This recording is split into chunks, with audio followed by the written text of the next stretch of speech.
world of handmade business can be tough when trying to monetize what you love. We've got truth bombs and motivation to help you find your way through.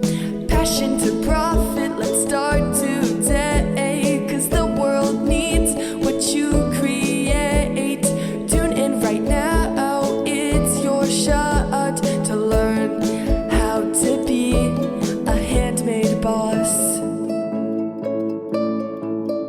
Are you thinking of listing a brand new product on Etsy? Don't hit publish just yet, because in this episode I'm sharing the exact tips and tricks that will help your listing get found, clicked, and most importantly bought. So if you are a beginner, if you are someone who has kind of been listing a little bit but you're not really getting much traction, or you just want to know how I would list a product on Etsy, then stay tuned. So if you are new here, hello, my name is Steph and I help people go from an expensive hobby to 6 figures and beyond if they want to, or just a business that helps them and sustains them and feels calm and easy breezy. I'm all about simple, I'm all about scalable, I'm all about sustainable. So you are not going to find any weird like 2-week hints or tips or hacks or anything like that. Just real sustainable things that don't mean you have to change stuff every 2 freaking weeks. And I help over 80,000 people each and every week through my emails, through my Monday lives, stuff on Facebook,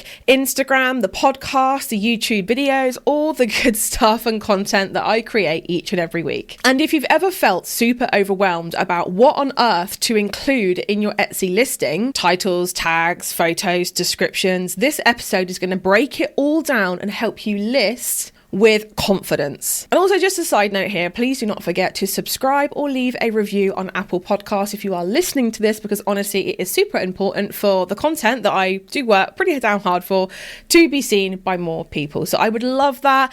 It's free to you, it makes all the difference to me, so thank you so much in advance. Let's be honest, listing a product, whether it's on Etsy, whether it's on Amazon or on Shopify or on your own website on Wix or Square or wherever, right, it can just feel more complicated than it needs to be. You know what your listing is and what it does and what the ingredients are and what it's made out of, but getting that across online is another matter entirely. Between SEO, pricing, photography, it's really easy to get stuck or unsure as to what on earth to do next. So because of that, in this episode, I'm going to walk you through 5 things. Number 1, how to write a title that actually gets found in search, all the simple, easy things that you can do. Number 2, what your photos really need to do and what they should look like. Number 3, the must-haves in your description. Number 4, tagging tips and tricks and little simple things that you can do just to help your tags work a little bit harder for you. And number 5, how to actually price so that people buy. So here's a big question that I have for you.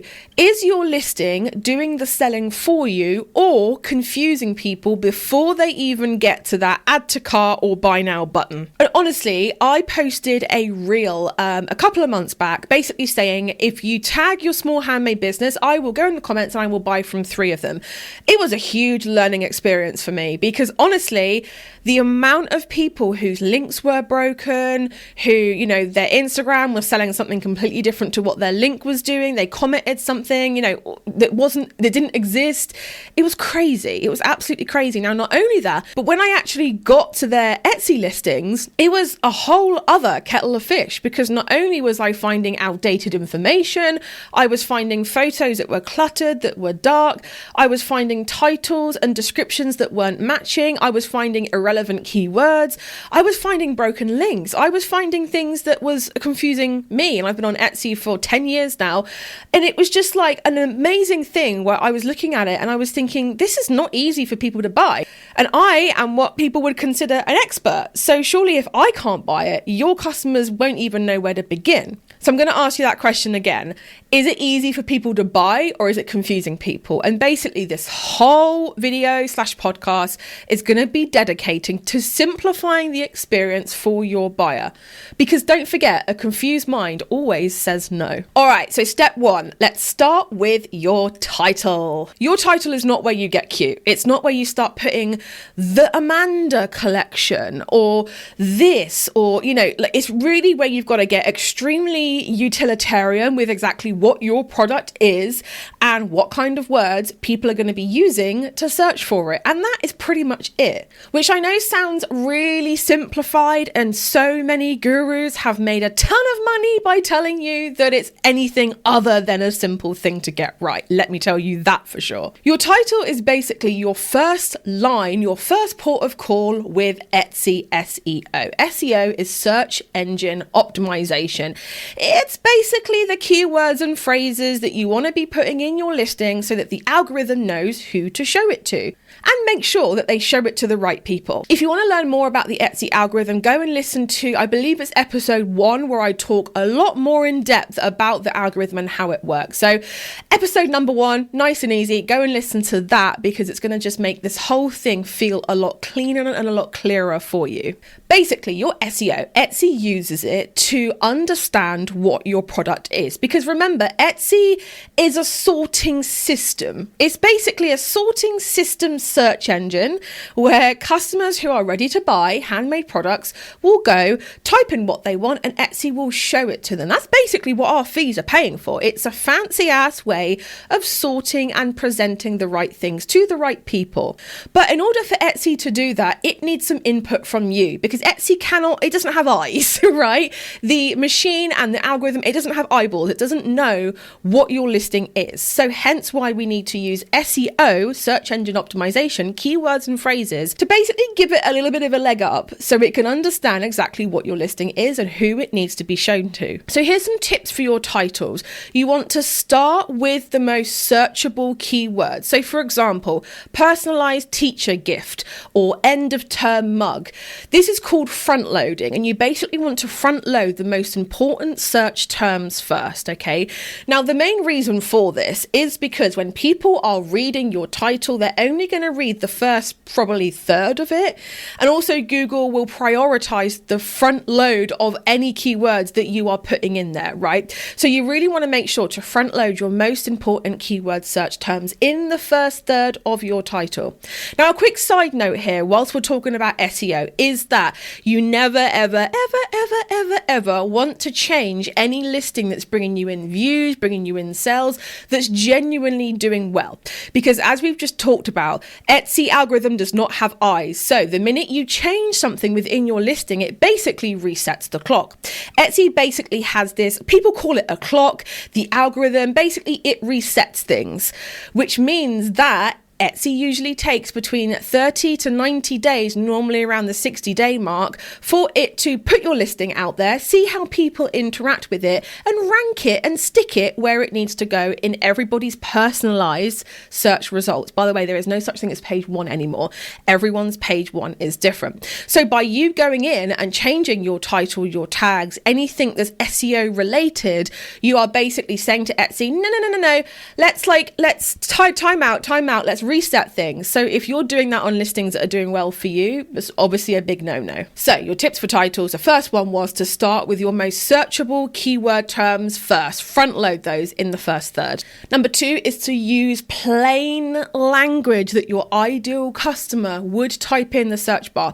I know it sounds simple, okay? And it sounds really like the most non-tip that I've probably ever given you. But the amount of times that I've gone in and I've looked at other people's listings, right? And I've seen really complicated terms that only they would know what on earth they need, like hammered finish bangle. Your audience might not know what a hammered finish is. So describing it as something a little bit more simplified and actually how your target audience would search for it just helps you to get seen and found. Tip number 3 is avoid fluff, like beautiful or one of a kind kind unless it's what people are actually searching. I see this a lot where someone will be like the Samantha collection or beautiful necklace or one of a kind bangle. And it's like people are not typing that in. Like when you go to Etsy, are you typing in beautiful bangle? No, you're probably just typing in butterfly bangle or elephant bracelet or whatever.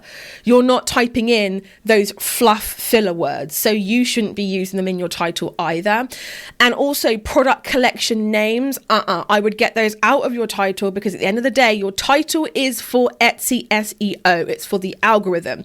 If you are typing in the Amanda collection, Etsy's like, I don't know what that is, and you're wasting valuable SEO space. Now, for each one of these sections, I want to do a little how-to, a little step-by-step of how I would actually do it. So let's do this with the title. So go to Etsy search bar, okay, because that's the platform that you want to list it on. So start there for your keyword research, okay, the keywords and phrases that you want to find to actually use in your title. Type in the first 1 to 2 words of your product, example teacher gift, and see what drops down in that menu that will pop out when you start typing. Basically, look at what autofills, because these are popular searches that are happening on Etsy right now. And use those exact phrases in the beginning of your title. Also, please make sure to separate keyword phrases with a comma, or at a push a dash, but I would personally use a comma. It's like nationwide, it's worldwide in terms of that's the common keyword separator.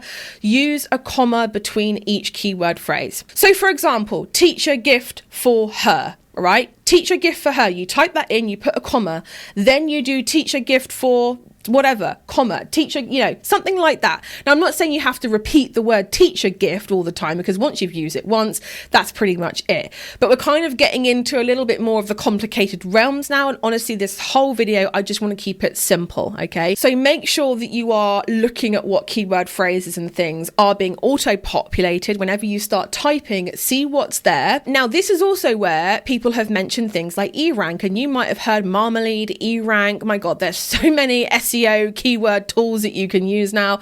My 2 favorites are eRank and Keywords Everywhere. I am not affiliated or employed or whatever by any of these tools, never have been, never will be. So I will just call it as I see it. eRank is okay, it's fine, it's good. Keywords Everywhere is a pretty good keywords plugin that you can use for everywhere, like Pinterest, like Etsy. It's really good for getting found in Google searches. But if you just want to keep it simple, just use the Etsy search bar. Now, a quick side tip here is before you write your title, go onto Etsy and search for similar products that you sell and see what the top best-selling people are using in their titles, because that's a surefire way of seeing what's working for them. And then once you've found these phrases, start typing those in the search bar and see what other keyword phrases come up. So you can kind of see how doing keyword research, it branches off into lots of different areas and places that you perhaps wouldn't have even thought to begin typing. Okay, step 2, let's talk about your photos. So you get up to 10 photos on each Etsy listing, okay? Use every single one of them. But the first one, that is your thumbnail. That is the most important photo out of all of your 10. And you need to make sure to get this right. An activity that I want you to do before listening further is I want you to go to Etsy. I want you to type in a similar product to what you sell, or it can be the exact product if you want to. And I want you to scroll through the images, through those squares that you are presented with when you do that search. Because honestly, if those pictures that are coming back through the search results people are scrolling through are anything less than an 8, 9, 10 out of 10, then unfortunately you're going to get lost in the sea of mediocrity, as I like to call it. So you need to obviously make sure that your pictures are standing out amongst all these other people that are in the search results. So how do you do that? You need to make sure your listing pictures are clear, they are bright, they are styled but not cluttered, and they ideally show the product in some kind of context. So for example, jewelry being worn, a mug being held, a water bottle being used. I really am a massive fan of lifestyle shots, especially as your thumbnail picture, your first picture, because immediately you can see the relative size, the color, it being used. It gives you all of the information that you need to know. What I am not a fan of is listing pictures where they're just kind of chucked on the floor, chucked on a desk or whatever, and it just looks like it's not styled. It's kind of like you wouldn't go into a boutique and expect the clothes to be kind of folded or chucked on the floor. You would expect them to be presented to you, the messaging be right, the aesthetics, the vibe. It needs to be the same for your product pictures. Always remember that your target audience cannot pick up and touch and feel and use your product online. They can't do that. So your pictures must do that for them. Let's go through a little photo checklist, okay? So your thumbnail image, as we've talked about, very, very important, should always be clean, clear, and bright. Please, please, please, I don't want any blurry pictures. I don't want any ridiculously edited photos. I don't want to see like watermarks over it. I just want to see something that is clean, clear, and bright. So let's go through the 10 photo slots and what I would put in each slot. So the first is your thumbnail image. We've talked about this. It's got to be clean, clear, and bright. The second slot, I would do a close-up on certain product details, buckles, lids, fastenings, whatever. The third slot, I would use a lifestyle shot of the product actually being used. Slot 4, I would do sizing or something to show its scale. So hold it in your hand, have a ruler next to it if you need to, something that shows its relative size. Number 5, I would use as a packaging or a gift wrap option. Slot number 6, I would actually use it as a flat lay with some kind of branded props. Slot number 7, I would use for alternative angles. And actually what you can do is you could have like 4 images in one photo slot. Slot number 8, I'd have things like any options, like colours or personalisation or just something showing the different options. Slot number 9, I would show the product in real life. So for example, in a room, on a table, being worn, like a lifestyle shot, but more kind of how it would look in the day to day. Number 10, I would have an infographic, instruction, something with some words on it if you need to. All right, so those are the 10 photo slots and how I would use each one. So let's do a little bit of a how-to on actually how to shoot your photos. So please use natural lighting. Morning or late afternoon light is perfect. A cloudy day is great because the light is already diffused. It's not direct. It's not going to be bright and cause a lot of distracting shadows. Also, shoot against a neutral background. You can remove the background in Canva. And I also think as well, a neutral background is a bit less distracting. Now, your neutral might actually be one of your brand colors, and that's fine, even if it is like a muted yellow or pink or lilac. I think neutral is really just referring to make sure it's not like very distracting. So this is why one of my pet peeves is when someone is putting a product on a wooden floor. That is my pet peeve. I absolutely hate it. Buyers hate it too. And honestly, a wooden grainy background is extremely distracting, and it can also suck the light out of your image as well. Tip number 3 is to edit your brightness and contrast. Don't over filter it though. You can do this really easily in Canva. Honestly, ditch Photoshop, ditch every other, app that you have. Just go into Canva and do it. It's so super easy. And tip number 4 is show your hand or a scale where possible. It builds that context and connection with your target audience. All right, number 3, let's get into the descriptions, okay?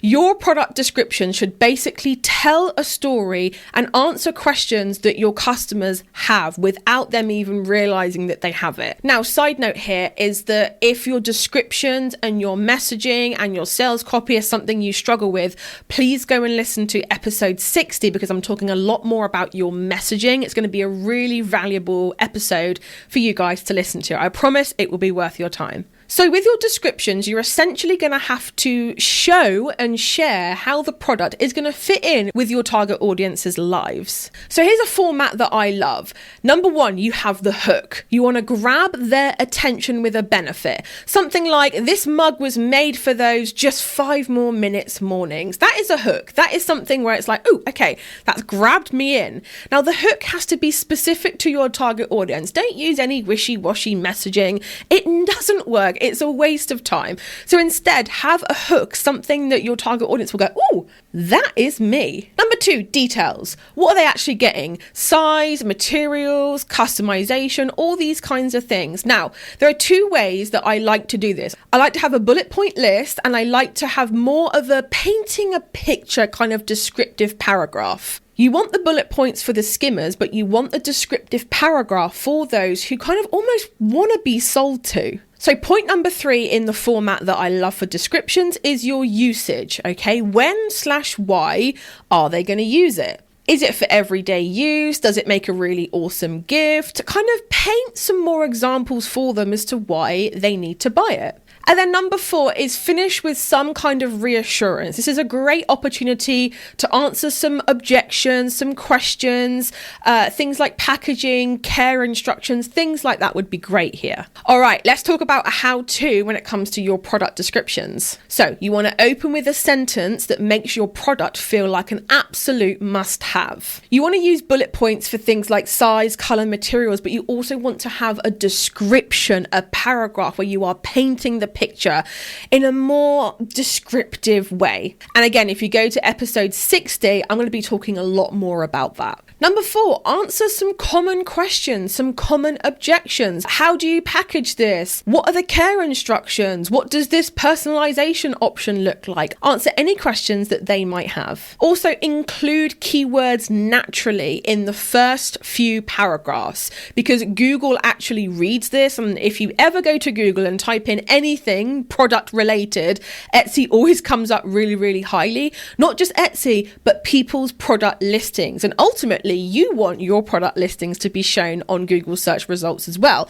In order for you to do that, make sure to keyword the descriptions as well as the title and the tags. Okay, step 4. Now let's talk about tags. Tags are one of the most overlooked parts of a listing, I find, but they massively affect your visibility. So here are some top tips. Use all 13 tags. Repeat important keywords from your title. Honestly, so many people say do not do this, but literally I have run a year-long test on my own shop, and the listings where I have done this have outperformed those that haven't.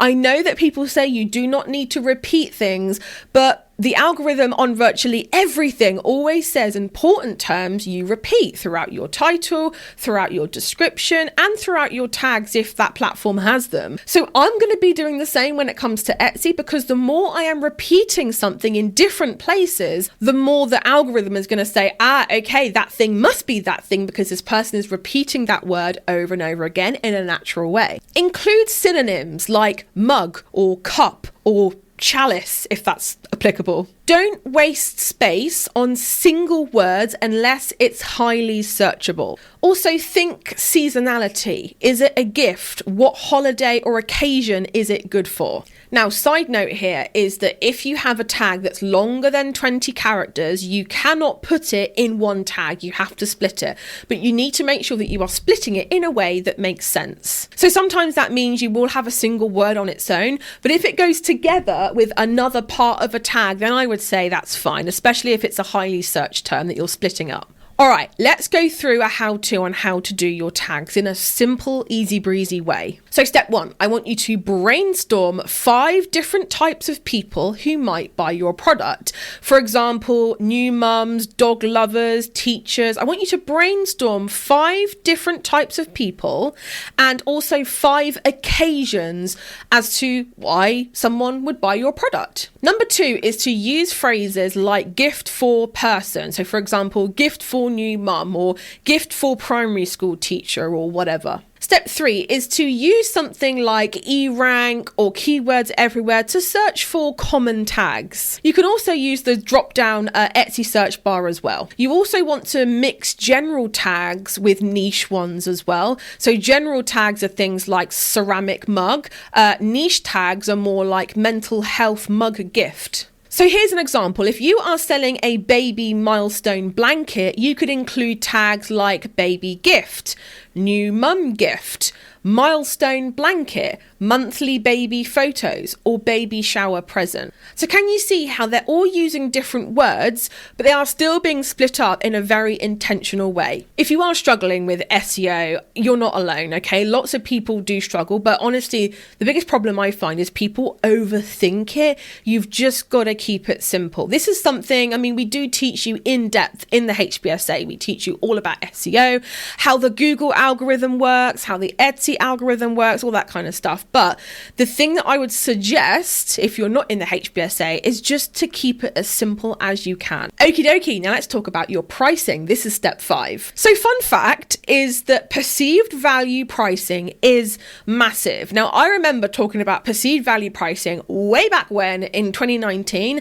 and back then, no one in the handmade business space was talking about it. These days, everyone's talking about it, right? But what this means is that a good price should not just cover your costs and ensure you make a profit. A good price positions your product. So here's like the basics that you need to consider: your materials, your time, your packaging, your fees. Your fees on Etsy are roughly going to be between 21 to 25% as a rough guess. Also, you want to think about your market. Are you in the premium market, affordable market, giftable market? Because wherever your market is, and that should also be linked to your target audience, is how you should be pricing your product. And then there is the perceived value. Do your photos and your descriptions and everything we've talked about, do they support your price? So let's take a water bottle, for example. If your water bottle is aimed at a premium market and you are pricing it affordably,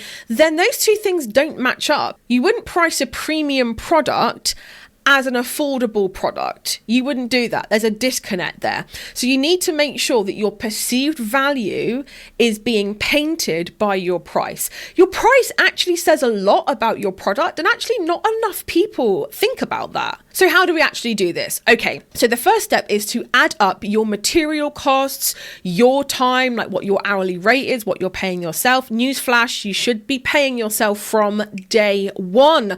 I do not care who you are, how long you've been doing this, you should be at least baking that in, your time, to your pricing from day one. But anyway, you have to add up your material costs, your time, your packaging, your Etsy fees, all the normal things that you need to take into account. Then I want you to check similar products in your category for price ranges. Then decide on your brand positioning. Are you budget? Are you mid-range? Are you luxury? Number 4, if you are premium, make sure everything about your brand, your business reflects that. Photos, listing language, delivery experience, everything has to be luxe. Bonus tip here, offer free shipping if you can. Etsy does push free shipping listings higher in search, and you can actually build this into your price if needed. Honestly, you're not losing anything. If you are doing free postage, they're just building it into their product price. So do not worry about losing anything. You are not going to be losing anything. Also, I know there's been a lot of talk. People say, oh, I did free postage. It didn't really work for me.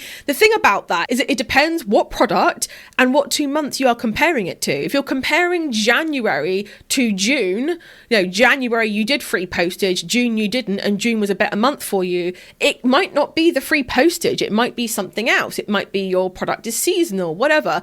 So I would honestly, if you're gonna test the free shipping thing, do it for at least 6 months. Don't chicken out halfway through, take it off. Honestly, in all my years of e-commerce, retail, free shipping has always and will always come out on top. All right. What a mammoth episode this has been, but let's do a quick little recap before you guys go. So to create a highly converting Etsy listing, here is your list of things you need to do. Use searchable customer first language in your title. Lead with a really strong thumbnail photo. Tell a story in your description. Don't just list specifications and features and benefits. Use all 13 tags strategically. Price in a way that reflects the value of the product and position positions your brand. So your homework for today is to choose one of your listings. Don't change one that's already working, or if you want to, make a copy of it first. I want you to give it a full refresh based on everything we've talked about in this video / podcast. Then I want you to track it fully for at least 4 months and look at the difference and see whether there's been any changes. So guys, I really hope that this has been helpful for you. Thank you so much for listening